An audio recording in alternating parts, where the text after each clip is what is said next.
We're going to use the second derivative test to find relative extrema.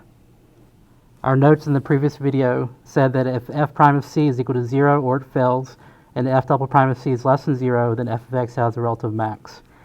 If f prime of c is equal to 0 or it fails, and f double prime of c is greater than 0, then f of x has a relative min. To do the second derivative test, you first want to find when f prime of x is equal to 0. F prime of x would be 3x squared minus 3. We set this equal to 0 and solve for x.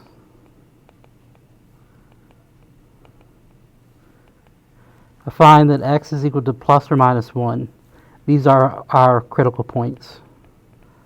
I also want to consider when f prime of x fails.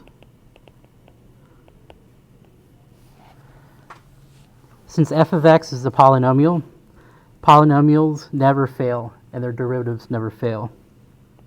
So this would be a no. F prime of x does not fail. First, let's calculate the second derivative. F double prime of x would equal 6x. I have two critical points to test, -1 and +1. If I plug in -1 to f prime, I would have 6 times -1, which is -6. This is less than 0. I've shown that f prime of -1 is equal to 0, and f double prime of -1 is less than 0. Therefore, the second derivative test says that this is a local minimum at x equals -1.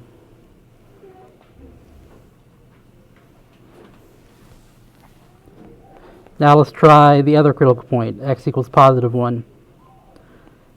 That would be 6 times a +1, which is 6, which is greater than 0.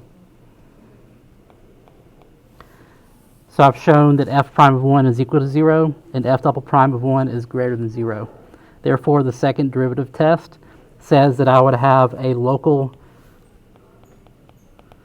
maximum at x is equal to 1.